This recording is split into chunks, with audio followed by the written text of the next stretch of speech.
Hey, what's up, guys? In this video, I'm going to talk a little bit about how to actually stay motivated inside of the gym, inside and out of the gym, how to basically just get yourself to the gym every single day or for like a extended amount of time instead of just going for like a month and then just falling off.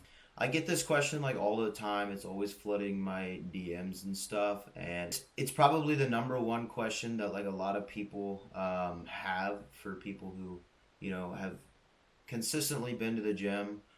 For me, for example, for 7 years now, a couple injuries have interrupted that a little bit. But I still, even when I was injured, I would try to train like whatever I could. But it has always been a part of my life, and I'm pretty proud to say that like I have not given up on it ever. I don't think I ever will. It's truly become something that I feel like I definitely need. And I'm going to provide a few things today, a few pointers that will help people who maybe don't really have a passion for fitness, but they know they need to be in the gym, or maybe even they want to develop a passion for fitness. Here's a few things that may help you. So, number one of the biggest things I think is having a plan, having a program, just having something like organized in front of you that just kind of shows you what you need to be doing based on what you have goals for. Like if you want to lose weight, if you want to gain weight, if you just want to gain, if you want to gain muscle and no excess fat, if you want to just gain strength in a powerlifting sense. A lot of these aspects can be altered in training so that you can basically achieve these a little bit quicker than if you just did like very basic things. There's a lot of things that you can target and a lot of things that you can prioritize to get you to that goal a lot quicker. Definitely having a program, an organized program in front of you so that you can go to the gym and just focus and just know exactly what you need to do. And even tracking your weights, that's extremely important as well. That goes along with, programming and everything. I definitely think that having a organized program has helped me. There's been times where I just don't do any programming at all, and I notice that my workouts are lacking a lot in the sense of like I'm just not working as hard as I normally could or should. And when I do incorporate a program, I just feel way, way, way more like just into it, and I just feel like at the end of the workout, I'm actually satisfied because I, hit everything that I needed to hit. It just kind of shows me like, hey, you did a good job today, and like you're working towards something rather than just coming in and just doing whatever, not being organized. And a lot of times, when you do that, you're more apt to like, talk a little bit more into the gym because you're not really following anything. You're just kind of freeballing it basically. So I definitely would recommend having a program or a plan or anything of that sort, like a routine. It's extremely important. I actually offer those, so if you are interested, this is not a plug at all. I really don't care. I would love to help you if you need help. Just shoot me a DM on Instagram. My Instagram is going to be right below me. And on top of that, you could also just basically comment down below and then we'll figure out a way to contact each other. Programming is going to be number one. Number two is going to be setting goals, and I think we kind of went over that just a little bit earlier. So short term goals, long term goals, and anywhere in between. That's very, very important for any stage of lifter at all. I think when you're younger, it's a little bit easier to set these goals and like complete them because of beginner's gains or whatever. You progress pretty quickly when you are a beginner, which is amazing. So if you're a beginner and you think that, oh, I don't really know anything, I'm not going to get anywhere. Yes, you will. You'll probably get more success than someone who's been lifting like for 5 years and they, want to change things up. They want to do better. I'm not saying those people aren't going to get like crazy good results off of some of the things that I'm saying right now. I'm just saying like beginners gains are amazing. They're super good, super, they're crazy, honestly. It's like that's when you're going to see the most change in your body. And that's what like motivates you even further to just keep on going. And that's why I've always loved doing what I do because it's just like there's something about like seeing yourself grow like mentally and physically, and just like seeing yourself get better in that sense. Way off topic. We're gonna jump back into setting goals. But yeah, I just kind of wanted to say that just a little bit as like a side note. So short term goals are going to be really important just to like hit. So for example, short term goal, you know, this week I want to hit, 275 by 3 on bench. And that's what I'm going to work towards. How am I going to get there? Eating more food. Training's got to be strict. Got to make sure we're, hitting numbers. Got to make sure we're doing all the accessory work, a lot of the tricep work that's going to help get me to that direction of 275 for 3 at the end of the week. It's just setting these little goals kind of gives you direction, and it's really cool. On top of having that program that we talked about a little bit earlier. So on top of the short term goals, long term goals are going to be really important as well. Just because if you're just training just to train, that's fine. If that works for you, cool, awesome, more power to you. But I think it's more beneficial if you have like a goal in the back of your mind. This could be any goal at all. Um, right now, I feel like talking to the camera right now, talking to you guys, I feel like I'm talking to people that are aspiring to be, more into fitness and more like bodybuilding, powerlifting focused, or some hybrid in between.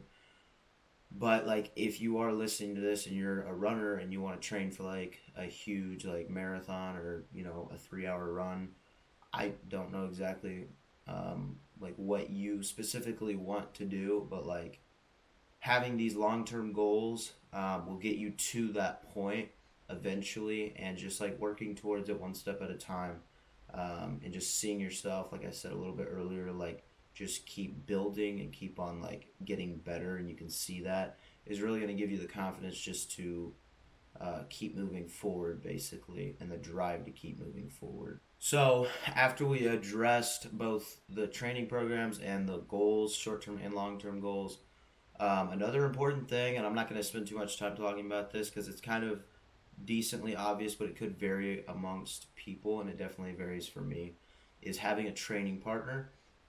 This could be a good thing or a bad thing based on who that partner is going to be. If they're like super loud, if they're super like talkative, and they're just distracting you, obviously it's probably not going to be as beneficial. But if they are going to try to push you, and they, you feel like you're gaining something from them being there, have a training partner. It's amazing. I train with 2 people right now, sometimes 3, and they're very like focused, and I think that's really cool. But at the same time, we do have like a little bit of fun inside of the gym, so it's a good medium. I will say there are times where I do want to just simply be alone, because that's how I've always trained growing up, is basically just being alone. Um, and so I do miss that sometimes, but they're pretty respectful in the sense of like when I do want to go alone, I do, and I get my time alone.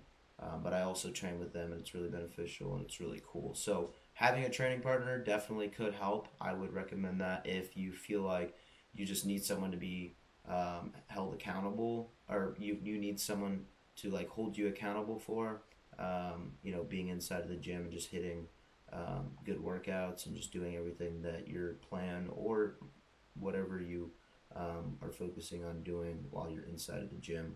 Having a training partner definitely could help, but being alone is totally fine as well. If you're that kind of person, like I am, um, it's totally beneficial as well.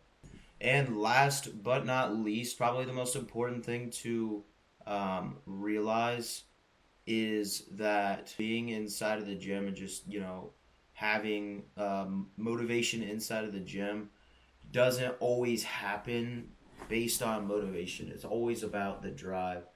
I can 100% say that not every day I want to be inside of the gym. Sometimes I'm really tired after a long day, and you just kind of have to realize that, like, in order to be successful, you got to do the things you don't want to do when you, like, know you should. You need to do the things that are going to help you. And everybody, I mean, it's ingrained inside of us. Everybody knows what we need to do, at least superficially, to become successful in the way that we want to. It's just a matter of, are we going to do that? And are we going to do that when, times are hard, or when we really don't feel like it? And like, then you think, well, for me anyways, I'm kind of just speaking upon my behalf, like, oh, well, I don't really feel like doing it. Is it really something I want to do? Yes. If it's something that you constantly think about, chances are it's something you want to do. And if you feel like not doing it, maybe you're just lazy, and maybe you just, have other things that you would maybe rather do that are more fun in the moment. But to reach that goal, like, you have to sacrifice. And I just think that a lot of people think that, like, all of the gym guys and gym girls are like super motivated. We're not at all. Zero. Like, sometimes we get like that dopamine and we're just like super energized. The song hits us the right way and we're grinding, but like, that's not at all true. It's always the drive. And it's just something you kind of have to learn, and just kind of trust. And with all of these things that I said before, with the setting the goals, short term and long term, also, just like having a routine and a plan for, training, and just having an organized thing, and also maybe even having a friend to hold you accountable. Like, these are the things that are going to contribute to you seeing results, and those results will in turn, develop and build this crazy drive. And then you'll realize, like, hey, if I stop doing this, I'm going to stop.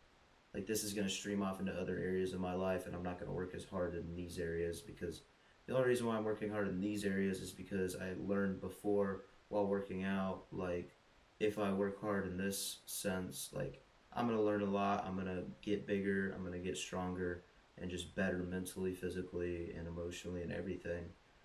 And like, because I did that over here, I'm just gonna, start doing this over here with school or with work, or just the effort aspect of, like, hey, if I put more effort into something, I'm gonna get more out of it. And that's really important, and that's where drive develops. So I hope you guys enjoyed this video. This was a huge ramble. I actually, to be honest with you, I haven't even stopped the video yet. I just kind of rambled. It was something in my mind because a lot of people were asking me about it.